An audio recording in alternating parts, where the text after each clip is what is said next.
Hello મિત્રો, કેમ છો બધા? આવી જાઓ, હાલો પનીરનું શાક, પછી ભેળ છે, ચાઇનીઝ ભેળ, જેને પણ ખાવું એ આવી જાઓ. સલાડ છે, આમાં હજી એક ડબ્બો ભર્યો છે ચાઇનીઝનો. આવી જાઓ ભાઈ, જાઓ કે મુરજ બોલાવવાનું હે.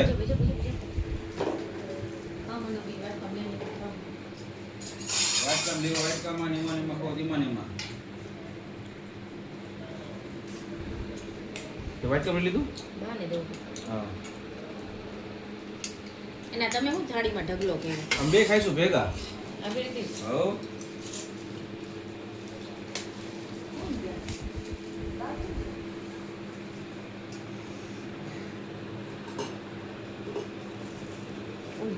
આમથી લેવા. આવી જાઓ, ફેસબુક, ઇન્સ્ટાગ્રામ પબ્લિક આવી જાઓ બધા મિત્રો. ફૂલ છે જો, હજી આમાંય ભર્યું છે જો.